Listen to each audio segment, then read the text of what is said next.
You are welcome here. You are welcome. Hi, everybody. I'm Reverend Bonnie Rose. Great to see you here this morning at the Ventura Center for Spiritual Living. Thank you so much for joining us today. You know, we haven't done this since the pandemic, but I'm wondering if we can take just a moment to greet somebody. Ask somebody sitting near you, preferably somebody that you don't know, what brought you to church today? What brought you to church? I'll tell you what brought me to church today. Yeah.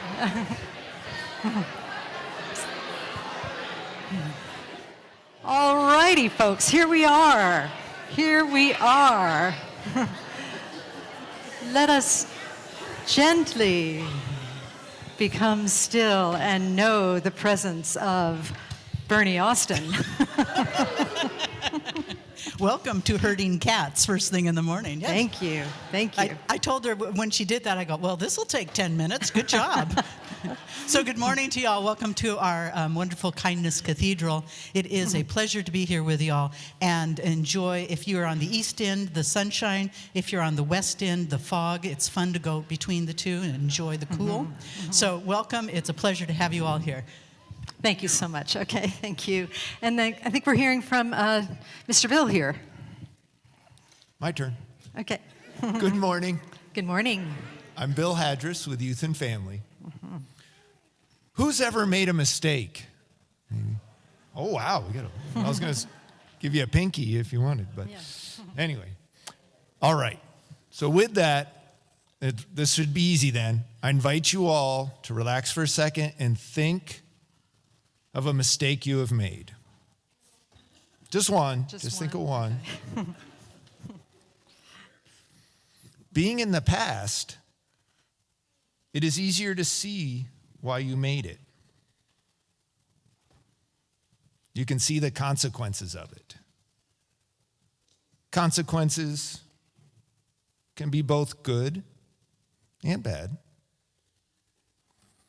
Can you see some of the good things that came from your mistake? Maybe what you learned from it. Or something that great came along because you were dealing with the consequences.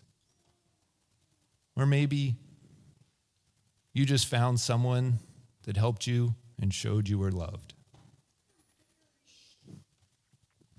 There are no mistakes in the divine plan. Every mistake we make is just another brick in the building, a paint stroke on the canvas, or a note in the song of the masterpiece of our lives. Ernest Holmes wrote, "We exist in the limitless opportunities which are forever seeking expression through us." So I invite you all to repeat after me. I consciously create my freedom. I consciously create my freedom. And so it is. And so it is. Thank you. Thank you, Bill. Hey guys, Come up here. You are the face of God. Come on up. Here you go. I hold you high in my heart. You are a part of me. You are the face of God. Good job. You are the face of God. I hold you in my heart. You are a part of me. You are the face of God. That went well, right? Don't you think? Yeah. That was me giving the cue too soon. Okay. Great job, you guys. You are the face of God, and we will see you after service. All righty, and now we'll hear from Vicki, our practitioner for today. Good morning. Standing with me are the beautiful practitioners and ministers of love of this beautiful center of love. So breathing in to this moment today, this beautiful day,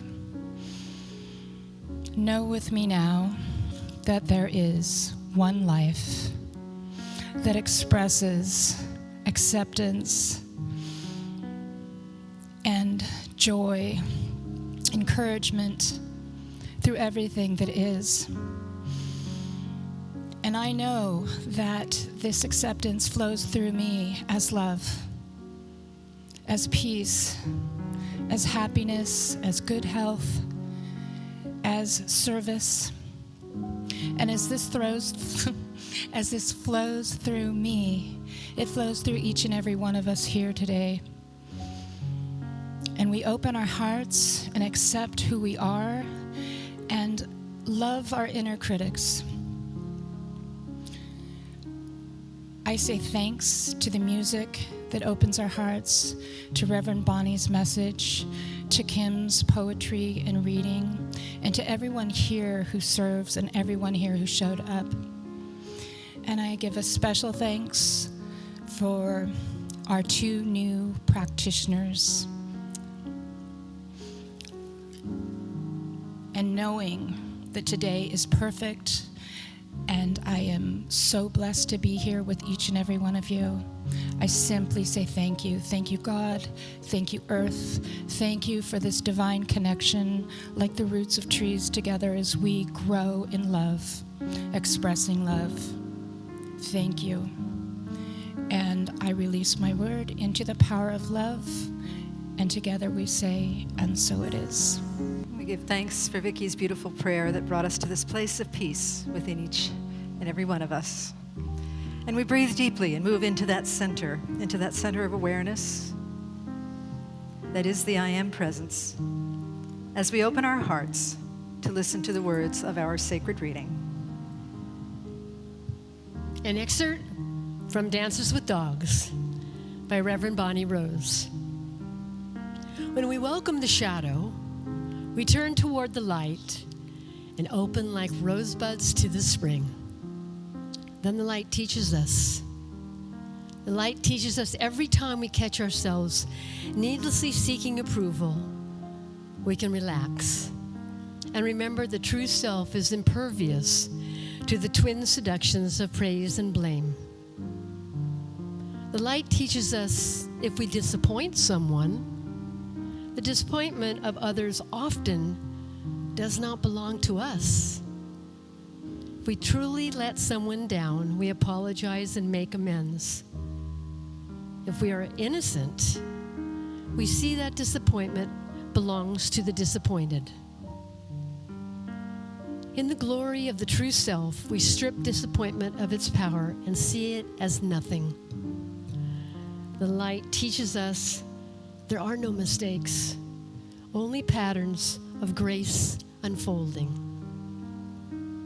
If we quiet our busy minds and step back just a little, we can trust life's ever-inclusive patterns. The light teaches us to take things lightly, to laugh at perceived mistakes and celebrate the comedy of being human. The light teaches us to abide in the presence as the presence, beyond necessary opposites such as success and failure. In the light, success and failure belong to the beloved. The light teaches us that process matters more than prize. It teaches us to detach from outcomes and refrain from taking credit. Our prayers, intentions, actions, and outcomes all flow from an eternal source. Remember, get out of the way and allow the I Am presence to prevail. The light teaches us forgiveness for self and others. It reminds us that erring is part of perfection, and healing is hard, but only because the truth is too beautiful to behold. Then the light floods us with paradox. It contradicts itself and reminds us that healing is ridiculously easy when we open our eyes to omnipresent grace. And so it is. Let's continue to breathe and open ourselves to that omnipresent grace. the realm of heaven that is here on earth. Heaven on earth is here for us, and we open our hearts and our minds and our beings to see it, to be it, to fall in love with it, to allow it to love us.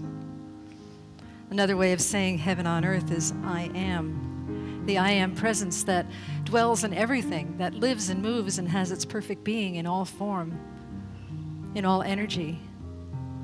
And so as we breathe in and breathe out, we deepen into the awareness of that I am presence that some call God, some call love, some call higher power or spirit. And then we'll sing this song together. I am remembering who I am. I am remembering who I am reminds us that we are the source, that the source flows through us. And not only does it flow through us, since there is only one being here named I am, that source is everything in the cosmos. And so we sing this song to remind ourselves, but we also sing it on behalf of all beings everywhere, the entire cosmos. Let us sing together, I am remembering who I am. I am remembering who I am. I am remembering who I am. I am remembering who I am. I am remembering who I am.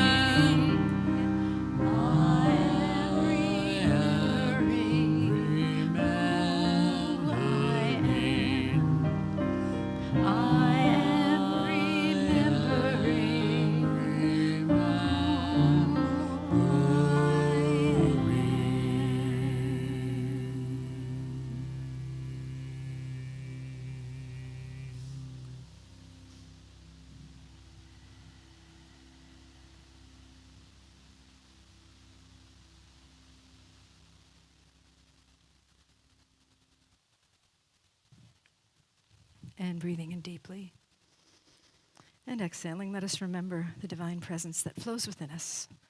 We breathe in deeply again, and then we exhale, opening our eyes as love and in love and service to what is, as it is, and so it is. Namaste.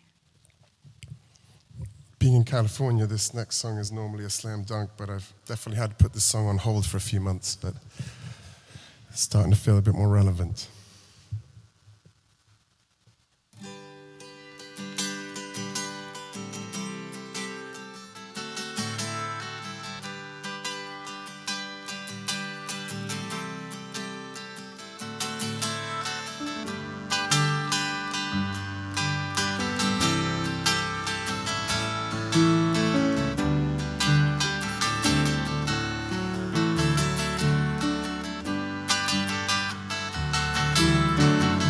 Little darling, it's been a long, cold, lonely winter. Little darling, feels like years since it's been here. Here comes the sun, here comes the sun, and I say it's alright.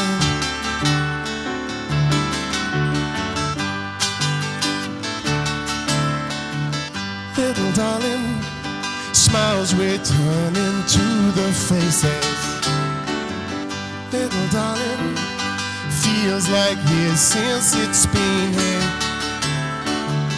Here comes the sun, here comes the sun, and I say it's alright.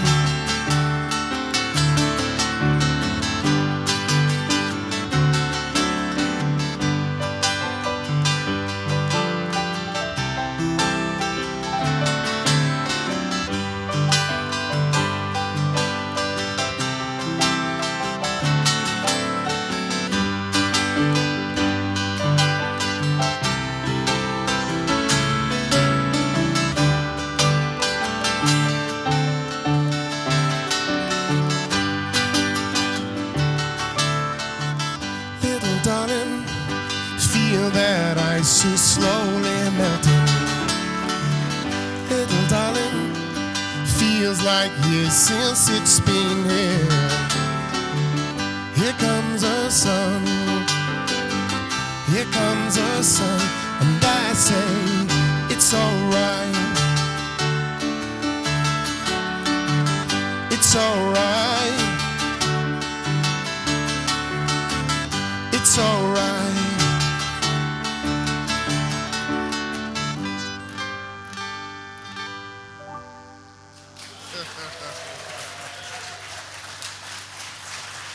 Thank you.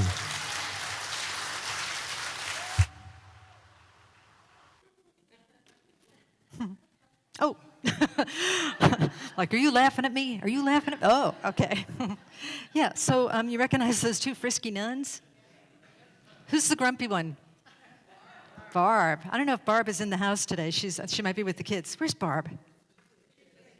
She's with the kids. Okay, all right. And then the other is Annette, our office manager, right? And Annette actually was her last day was on Friday. So we're gonna do a send off. It was kind of discombobulated about the way she sort of left gradually. So anyway, we wish Annette well. Annette, if you're watching, let's all scream, "We love you, Annette. We love you, Annette." Okay. Okay. Anyway, enough about that. So shining the light on the inner critic. And the reason I chose nuns for this picture is that I think maybe some of us have been criticized by a nun in our past. I don't know. Some spiritual teacher, I'm not sure. But anyway, this is a time to shed some light on that, okay?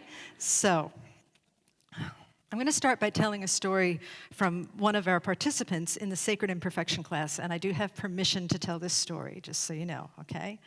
So we got on a call, and I had them meditate about something or other, and this woman said that she had been in a recent group where she realized that she was struggling with the idea that an acorn is an oak tree. You know, an acorn is really an oak tree, and she's supposed to be an oak tree. And she was saying to herself, why am I not an oak tree yet? I don't feel like an oak tree. I just feel like a lowly acorn.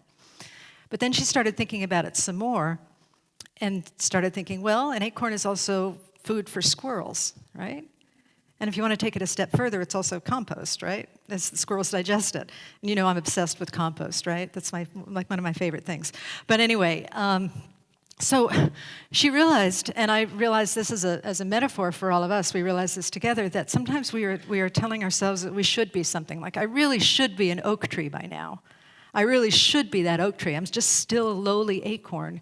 When really, an acorn, an oak tree, a squirrel, the compost, they're all part of the oneness. So I want you to take a moment and see if maybe you're criticizing yourself for not being enough or not being of who you think you should be. And maybe you're perfect just as you are right now. Maybe you're in the perfect place in your life, a perfect place of growth and development, and exactly where you need to be. And that's why we're talking about the inner critic today. The inner and the outer critic, because they're really one and the same. A little bit about the consequences of criticism, okay? Again, whether this is inner or outer criticism. Constant inner criticism builds neural grooves in our brains, right? Thoughts repeated over and over again. These grooves become beliefs. And Ernest Holmes, our founder, was very big on quoting Jesus, who said, "It is done unto you as you believe." In one of his many books, Ernest Holmes makes a big deal about the word as, meaning it's as you believe. It's not, oh, down the line, this will happen. It's as you believe it. You start to experience it. You start to experience the consequences of that belief, right? So we form these neural grooves in our brain, these patterns in our brain, and then we seek matching patterns in the world around us. We may do this unconsciously, inadvertently, but our brains are always seeing what we believe. We may be looking at the world through negative glasses, through glasses that are shame-based or resentful or guilty, glasses that are seeking punishment or criticism. So that's what happens when we criticize ourselves a lot. And then the other thing is that we tend to become more critical of others when we criticize ourselves a lot. Really, criticism of the self and others is the same thing because, as I'm fond of saying, you know, love your neighbor as you love yourself. That's that as word again. As you love your neighbor, you're loving yourself. And as you're loving yourself, you are loving your neighbor, because again, there's only one of us. So if we're criticizing ourselves, we're criticizing our neighbor. If we're criticizing our neighbor, we're criticizing ourselves. Okay? You all got that? Okay. Now, is this relevant to anybody? I meant to ask that at the beginning. Does anybody criticize themselves or criticize others? Just let's see a little show of hands. Okay. All right. What I often do in class is, if you never criticize yourself or others, please stand up so we may worship you. Anybody? No? Okay. All right. Good to know. We're in the same boat. I sometimes wonder that whether the topics are relevant to everybody, but I guess maybe it is. Okay, good. I'm so glad y'all are getting criticized and criticizing yourselves all over the place, because maybe we'll learn something together. I thought I knew this topic pretty well. I've been in a lot of positions where I get a lot of criticism. If you read Dances with Dogs, you'll see about my early church experience, where I need to put it in great detail. Only some of it, by the way. But really, a lot of criticism happens in nursing, too. I was a nurse prior to that. And, your people are in a position where they don't want you to do certain things to them, and they are often very upset and critical of the nurse or the doctor or the hospital or the whole thing. And so there's criticism all around us. So I think one of the reasons that's why today we're going to focus a bit on outer critics, really knowing that the outer critic is the inner critic and the inner critic is the outer critic. But if we're working on the outside, we can also work on the inside. And as we work on the inside, we can also work on the outside. It's like in a combination of what Richard Rohr and I say and Ernest Holmes say. It's like, yes, we think ourselves into a new way of living, but we also live ourselves into a new way of thinking. So the inner and the outer are one, right? When the inner becomes the outer, then the kingdom of heaven we enter the kingdom of heaven. We enter the realm of heaven. So today we're focusing on the outer critic, knowing that we are also focusing on the inner critic as we do that, okay? So one of the things we're also going to do is apply creative empowerment. That's a word that Gandhi used. I don't think he used those particular words, but he said it in Gujarati. But the creative empowerment was his method of coping with dire situations where his whole race of people was being put down by the colonialism. Okay, and then we bless them that curse us. Gilda Radner, Rosanna Dana, right? That's the one? Yeah. Didn't she kind of get angry a lot? As I recall, she didn't exactly bless those who cursed her. She cursed those who cursed her. She probably cursed those who blessed her, too. So we're going to work on that, blessing them that curse us. And then in so doing, we bless ourselves, again, because of that principle of oneness, that there is only one being here, and that being is spirit, and that being looks like all of us, and it looks like the person sitting next to you, and the person sitting behind you, and the person sitting in front of you. Turn to somebody and say, you are spirit.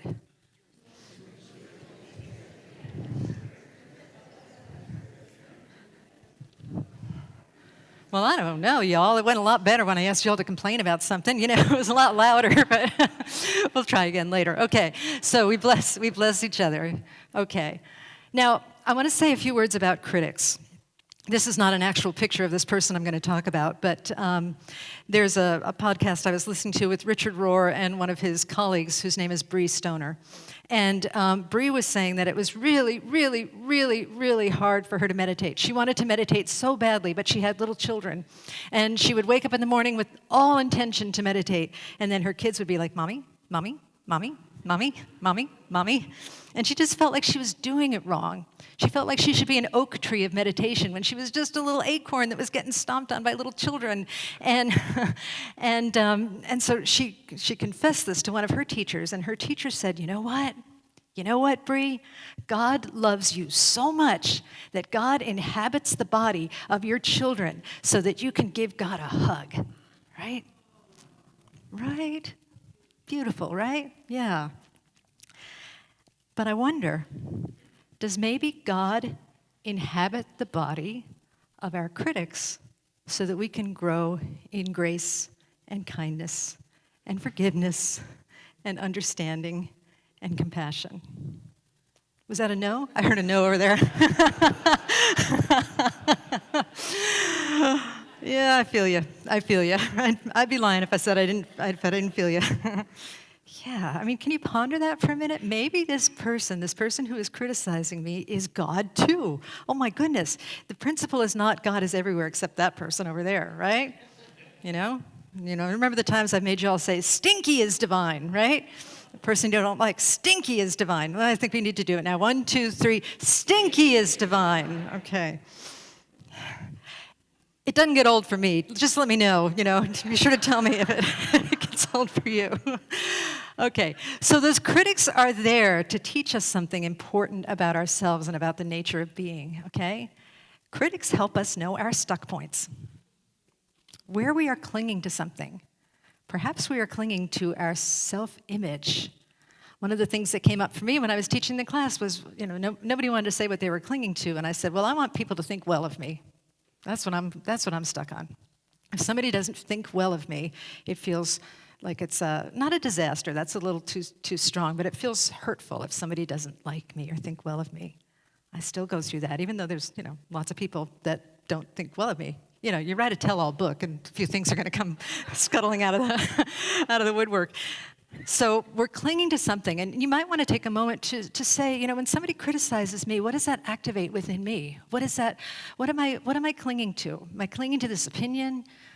I often feel misunderstood when somebody criticizes me, and sometimes I feel like I'm not being seen, or somebody's not seeing the bigger picture that I have to see. Of course, I'm not seeing their bigger picture either, but we'll get to that in just a minute. So critics help us learn our stuck points, right? Critics also help us love beyond love. They help us love beyond our capacity to love, and they help us love beyond our willingness to love. Now, I think what that means is, yes, we surrender and we allow this wholeness of spirit to pour through us and find new and creative ways to love, but also it can also guide us to seek tools that will expand our hearts and our beings and, again, our capacity to love. There are specific tools, and we'll speak about some of them today, that can actually expand our capacity to love. And when our capacity to love is expanded, then life is so much better. We start to, again, inhabit the realm of heaven, where we see grace and goodness everywhere. Another thing about critics is that it helps us become unconditional. Okay? Unconditional means that I do not depend on any external circumstances for my well-being. I am independent of external circumstances. My freedom is not defined by external circumstances. My opinion of myself is not defined by your opinion of me, right? And I'm using the word I and me, but really what I'm saying is us, okay? So, you know, I think about Kasturba Gandhi, who was locked in prison, and the jailer asked her, what do you feel about being in prison? And she said, there is no prison. And that's meaning that her freedom was not limited by iron bars. And I think that sometimes we feel imprisoned in our guilt and resentment and shame and disappointment or our anger when people are critical of us. But really, there are no bars. All of that reactivity is taking place within us. So what if we could release ourselves from that prison and become more and more and more unconditional? It's a tall order, but again, I think we'll go over some tools in just a little bit that will help us grow in grace and become so secure in our divine nature that this becomes easier and easier. The other thing, too, I might want to warn you is that sometimes when you vow to become really good at responding to criticism, every critic in the world comes out of the woodwork and starts to... So just a little warning, okay? So that's about critics. And then this is from Howard Thurman. It's from a thing from Richard Rohr that I read recently. And Howard Thurman wrote about this phrase, love your enemies, and I substituted the word critics for enemies too. Is my enemy God's child? If he is, I must work upon myself until I am willing to love. But maybe God does not know how terrible my enemy is. No, God knows them as well as she knows herself, and much better than I know them. Let me say that again with the word critic. Everybody think of somebody who's been critical of you, or somebody that you're critical of, or a way that you're critical of yourself. Is my critic God's child? If he or she is, I must work upon myself until I am willing to love. But maybe God does not know how terrible my critic is. No. God knows them as well as she knows herself, and much better than I know them. maybe God does not know how terrible my enemy is. I'm sure I go there sometimes, right? Anybody else? This person is oh, really? Okay, this person is the exception to the rule. God loves everybody. God is love. The love of God is in everybody except this person over here, right? Okay, all right. This person who and it switches too, right? The person who happens to be criticizing me or us in the moment, right? Okay.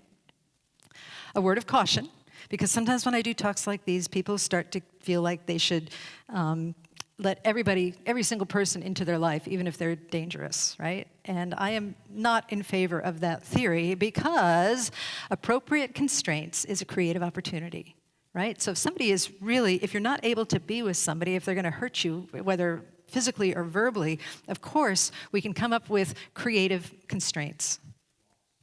Creative constraints. And it's also an opportunity for the other to be creative as well. If you're setting a boundary, that person can respond to that boundary creatively, right?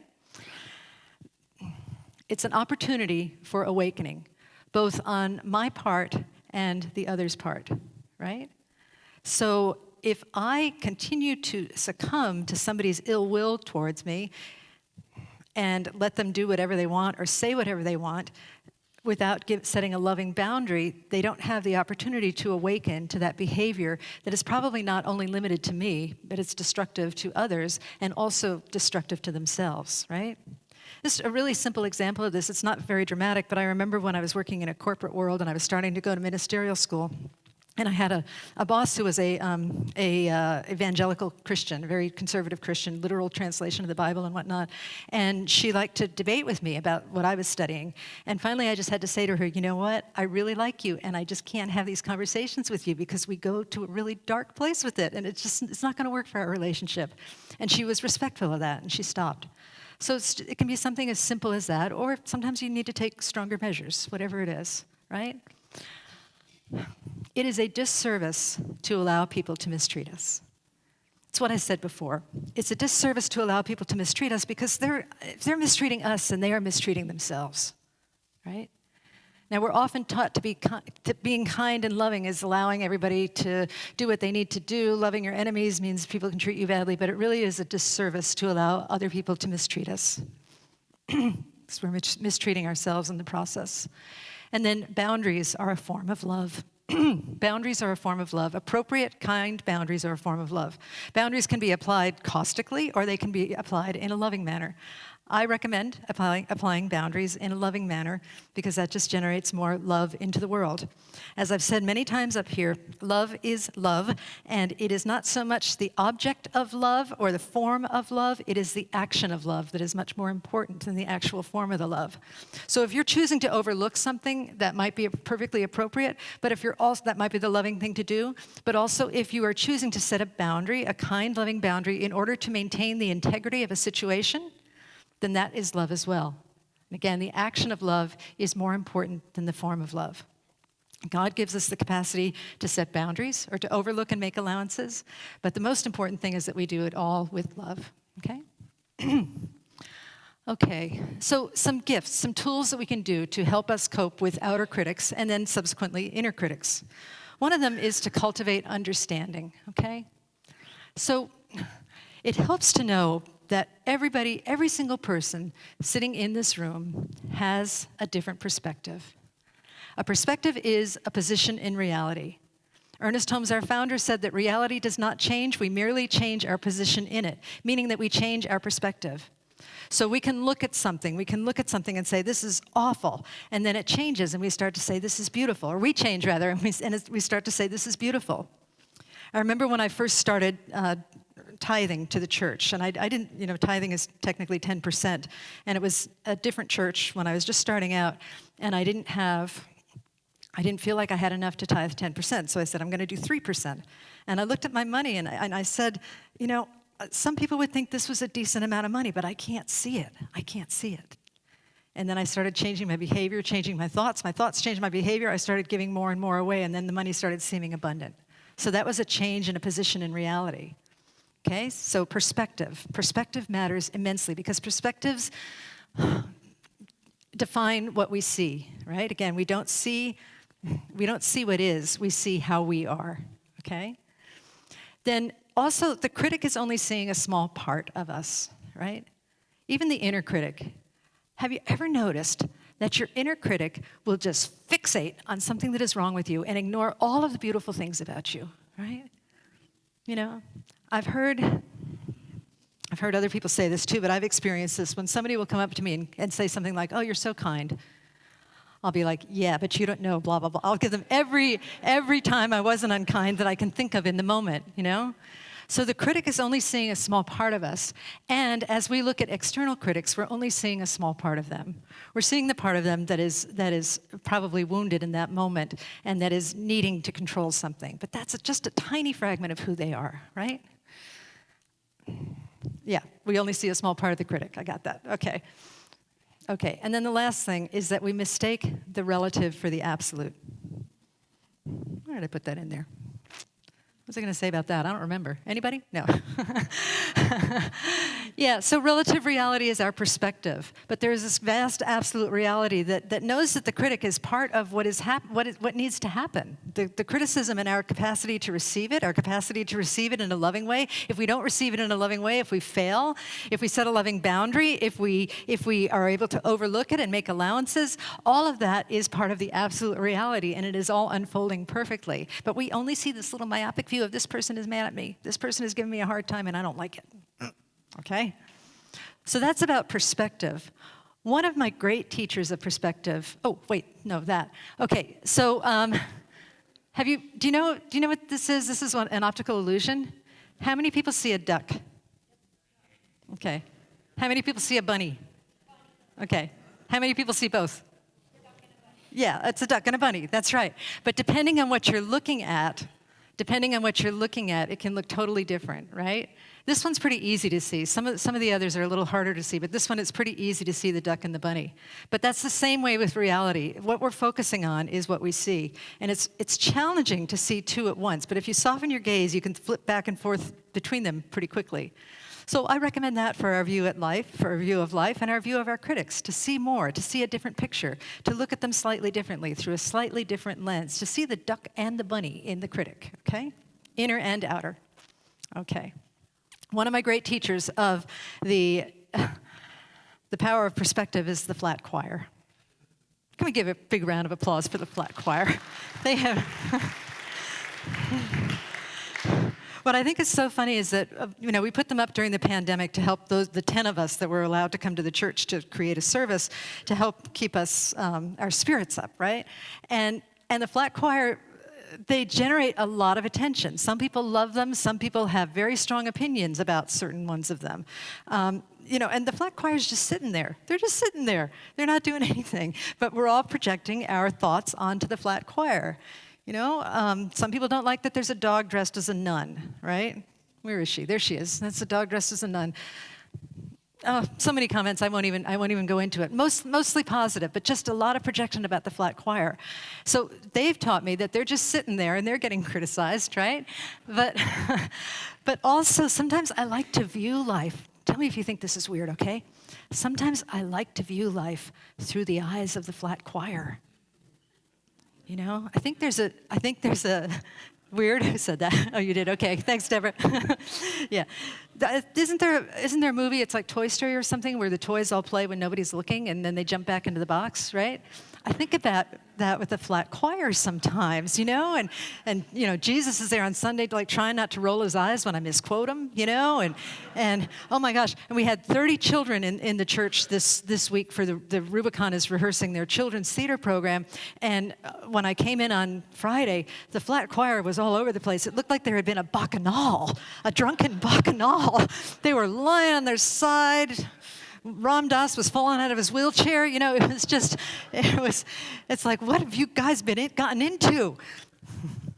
One of my favorite incidents of flat choir madness is this slide. That's a picture of David Kerrigan. And the story behind this is that when we first started bringing the choir back, they would sit in half of the choir loft, and we would push all the flat choir onto one side. And to me, it looks like there's this guy sitting there, and the whole flat choir is running away from him because they're scared of him. He's a very nice man, right? He's a very nice man. So this one is saying, it's hard to see, but it says, uh-oh, right? I think that's Kuan Yin saying, uh-oh.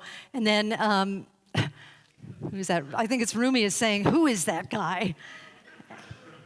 And then Nipun is saying, he appears to be three-dimensional. He's different than us, isn't he? And then Ernest Holmes says, I'm not fond of his position in my reality. So you see, it's all a matter of perspective. It's all a matter of perspective. You know, David's just up there minding his own business, and the flat choir is reacting. At least in my mind, they are, right? So I think the message for us is, again, to recognize that my view, our view is in the view. The view that we're having belongs to me. The view that I'm having belongs to me. The view that you're having belongs to you. And there may be a slightly different way to adjust our perspectives. One of the most beautiful prayers in A Course in Miracles is, Divine Love, help me to see this differently. Help me to see this differently. And you may be saying to yourself, no, I'm right. This is the only way to see it rather. But if we just stay open to the idea of help me to see this differently, perhaps something new will be born within us, okay?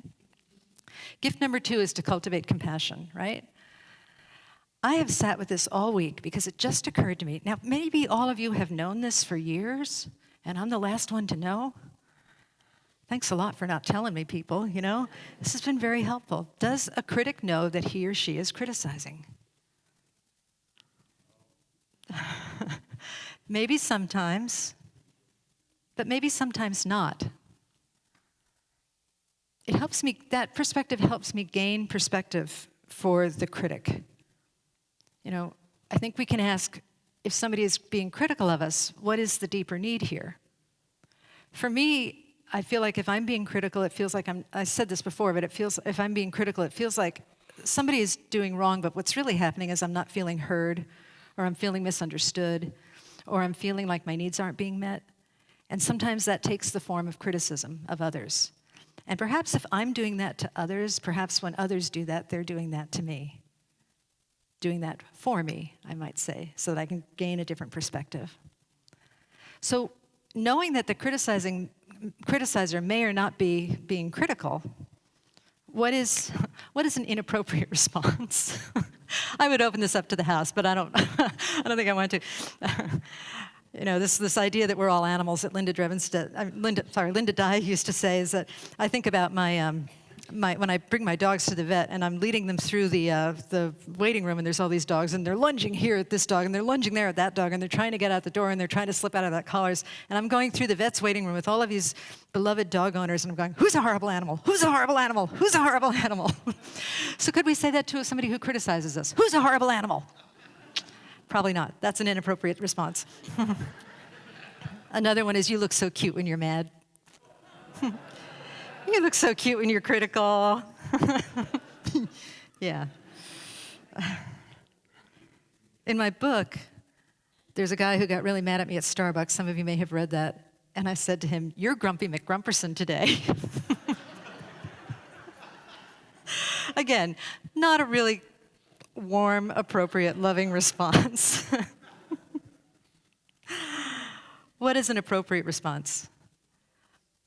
Loving kindness, okay, good job, y'all. You know, one thing might be to tell the truth, you know, rather than like getting all defensive, which is a form of truth-telling in a way, but to tell a deeper truth, like, wow, I am feeling criticized. I'm feeling like maybe you don't understand.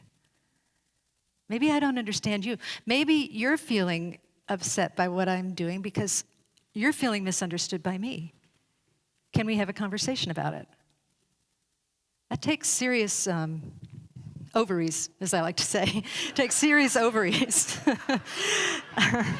to be able to.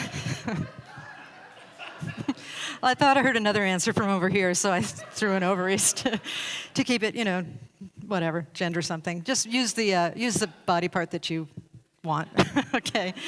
But it takes a person a certain amount of poise to do that. And when we're in a reactive mode, then we don't necessarily have the poise to do that. But it's something that I think is a beautiful way to deepen, to allow the criticism to use us to deepen into that loving kindness that somebody said that we all seek to not only have but to express, right? This is from Dances with Dogs. When I see God in human strengths and frailties alike, I see how all critics, both inner and outer, are simply struggling to protect something within them that is perfectly imperfect, right? So can that help us have a little more compassion for the people that are critical of us? And also for the inner critic, because the inner critic thinks it's helping. Okay? Okay. Gift number 3, cultivate praise. Okay. Jesus said, bless them that curse you. Bless them that curse you. I got it right, Jesus, didn't I? Where is he at? Okay, there he is. Okay. All right. Bless them that curse you. Look through the lens of Christ consciousness. That's Jesus looking at his cell phone again. But this time he has a halo. He doesn't have a look of horror on his face. I have another one where he's looking horrified because he's tweeting. Okay. But look through the lens of Christ consciousness. So Christ consciousness means the consciousness of oneness, the consciousness of loving kindness. We use the word Christ because Christ means anointed or enlightened. And so we look through this lens of recognizing that we're all one and see if we can have a deeper response to somebody who's critical of us. And one of those deeper responses is praise, to cultivate praise or find something or someone to praise. It doesn't necessarily have to be the person who is actively criticizing you. In fact, that might come off as insincere, right? Say Darius criticizes me and I say, Darius, I really like your shirt today. I mean, I do like your shirt, but it doesn't always work if you're criticizing the person. But just get in the energy of praise. Start praising abundantly. If you go to, say, a coffee shop, praise the person who serves you. If you go to the grocery store, praise the person who checks you out. If you see somebody working on the street, praise that person. If you can, find a way to find somebody to praise. Just continue to flourish in that energy of praise. And we will flourish, folks. If we praise a lot, then praise opens us up to more praise. And again, the giving and the receiving becomes the same. We don't necessarily need to be praised because we are praising. And that is a great antidote for being criticized, is to just praise. Praise something. Give thanks. Say, I love what you're doing. I love this thing. This is beautiful. Thank you so much. All of that and so much more. So, in the spirit of all of that, let us read this together, okay? Can you all see? Okay. Today I cultivate understanding, compassion, and praise in the presence of all critics everywhere, including the critics in my head. I am acorn, oak tree, squirrel food, and compost. I am divine, and so is everyone else. And so it is. Thanks, everybody. Namaste. Thank you. Right. So let us pray. And we move within and have this beautiful, beautiful moment of divine prayer, divine preciousness, divine love. And just know that we are here in the one as the one. I connect with that oneness. I connect all of us with that oneness because we already are connected. It's so easy to see. It's so easy to see and so easy to feel that divine oneness that lives and breathes through us, that every breath, every inhalation, every exhalation is God, circulating God through our bodies. And so I know also, because that circulation is so beautiful and so profound and so present, that it is easy for us to circulate the energy of love, even in the face of the inner critic or the outer critic. We circulate the love of understanding that we are all walking around trying to protect something, and our understanding can be part of that which sets that need free. We circulate the energy of compassion, knowing that there is beauty in everything, and we find the source and we find the grace in every single thing. And as we find the grace in everything that is outside of us, we also find the grace that is within us, because that finding has to come from within us. And then we also engage in the energy of praise, divine praise, abundant praise, knowing that praise flows to us and from us constantly in an never-ending circle. And so I'm so grateful for this time together, so grateful for knowing that people have shown up here with open hearts and open minds, so grateful that people have come today to lend their consciousness to this spiritual magnificence that we're creating here together, and grateful for the people online or the people that will watch it later. Just grateful for this spiritual teaching, grateful for all paths to God, churches, synagogues, temples, mosques, ashrams, fundamentalists, atheists, agnostics, Sikh gurdwaras, all of them and so much more. And so with a heart that is expanding in gratitude and love, I say thank you, Spirit, thank you, God, and I release these words into the divine mystery, and together we say, and so it is. Namaste. Thank you. Inner critic, ooh, alive and well for the Yes. last 2 weeks in me. Oh, wow. So exciting. Aw. But the good news is, Yes. because there's always good news. Yes. The good news is mine is, well, what's the good thing about this? Yes. And today I discovered my other one is, oh, you're just doing a little bit of fine tuning, Yes. There which you go. was really gracious. That's very based gracious. on where I was. Okay. That's So- beautiful. Thank you. One of the reasons that participating in the classes is that it invites me into a different space of perspective for myself. And church, coming in on Sunday service, is another way of revisiting it, which was the discovery of the fine-tuning. Yeah. So thank you. Thank you. And with that, this is our time of giving. So if you'd repeat after me. We trust in spirit. We trust in spirit. Love is the giver and receiver of all that we are. Love is a giver and receiver of all that we are. We offer this gift. We offer this gift. It is an outer expression of our inner abundance and compassion. It is an outer expression of our inner abundance and compassion. Our gift blesses many Our gift blesses many and returns to us multiplied in miraculous ways, and returns to us multiplied in miraculous ways, so that we may give again. so that we may give again. And so it is. And so it is. Thank you. Thank you.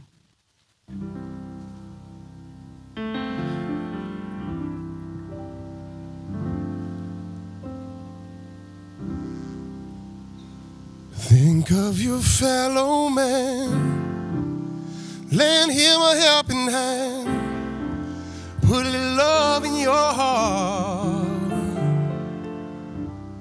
You see it's getting late, oh please don't hesitate, put a little love in your heart, and the world will be a better place. Yes, this world is gonna be a better place for you and me. You just wait and you'll see.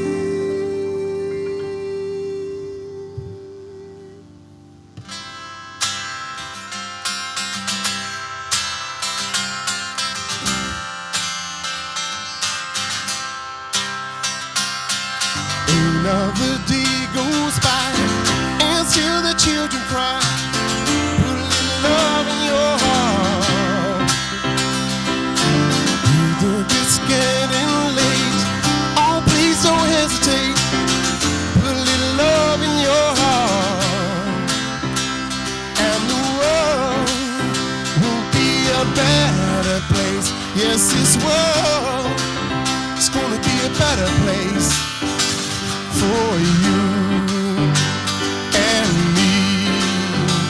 You just wait and you'll see.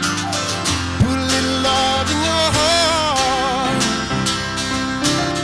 put a little love in your heart, put a little love in your heart for you and me. You just wait and you'll see.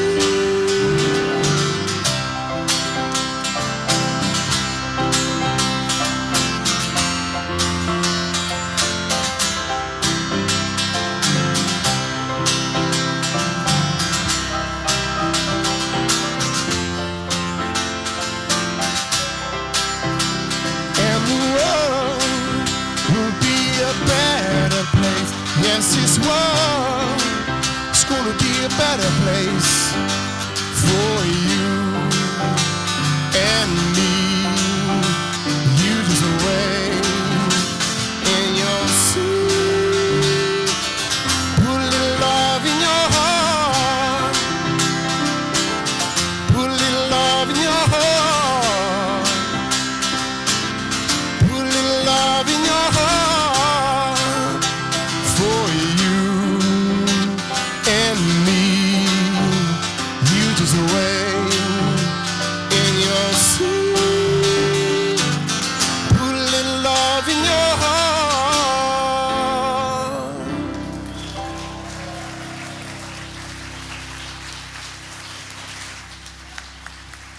Thank you so much, guys.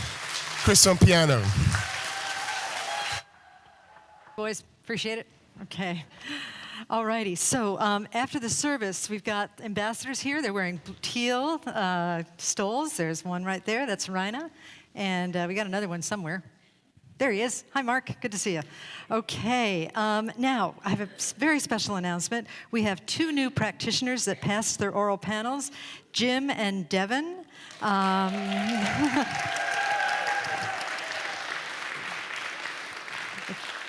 Devin is with the children, and Jim couldn't make it today, so there's that. But anyway, okay. Some great classes coming up. Watercolors, it's a 5-week class taught by Bob Lyon, and it's starting July 22nd, which is coming up. So go ahead and sign up for that. He's got a nice group of people already, so go ahead and get a spot in there if you want to learn more about watercolors. Also a class called Abundant, Exalted, Immeasurable. That is a class facilitated by David Kerrigan. That starts on August 10th, and it goes through the beginning of September. It's in the evening, and it's 7 to 8:30, okay? And that's in person, and it's all about cultivating loving kindness, compassion, joy, peace, using the teachings of the Buddha. It's going to be a wonderful class. And then we are having a concert and a silent auction on September 16th. Ray Davis is going to be our soloist, our concert person. But we're doing the silent auction as well, and we need people to sign up and be on a committee to plan the silent auction and to make it happen. So if that appeals to you, I'm sure that Jennifer remembered to put a sign-up sheet over there on the kiosk, so go ahead and sign up for that, or just contact Jennifer if you want. Okay, let's see. Pride Festival also. August 19th, we're doing the Pride Festival down in the park down over there. And we need some folks to volunteer in the booth. We're not sure what we're doing yet, but Bernie is in charge of that, and we're going to have a great showing. We thought we might do some photo ops with some of our people here, some of our flat choir, and other things as well. So sign up for that and talk to Bernie. And then you might have wondered what all the diapers are doing up here, right? Yeah, when a girl gets a little older, it's like you need a... No, these are baby diapers, okay? We're doing a diaper drive for Tender Life Maternity Home, okay? And so bring in your diapers, people, okay? And then choir rehearsal is today, 11:30 to 12:30 downstairs. And then one of the best things you can do after the service is get some food and socialize with the folks that you met at the beginning of the service or others. And there's a bookstore and there's a giveaway table. But the other really best thing that you can do is to get prayer. If anything's stirred up for you in this time together or anything that you want to celebrate, come on down front. Some of our beautiful practitioners and ministers will be here, and they would be delighted to pray with you. And they are excellent. Okay? All righty. So let's go ahead. We'll pray, and then we'll head on out. So I surrender to the divine once again, divine beloved, who has guided us here by divine appointment to celebrate life and to celebrate all of the learning that we do here in the spiritual center, growing into deeper compassion, love, understanding, peace, happiness, deep joy for all of us, deep joy for the world, for as we transform ourselves, we transform the world. And so I am grateful for this time together, grateful to be a center of love, grateful for everyone who said yes to church today, and so grateful to be able to ripple this word out into the world at large so that the whole world may be blessed. With a heart that is filled with gratitude, I say, thank you, Spirit, thank you, love, and I release these words into the divine mystery, and together we say, and so it is. Namaste.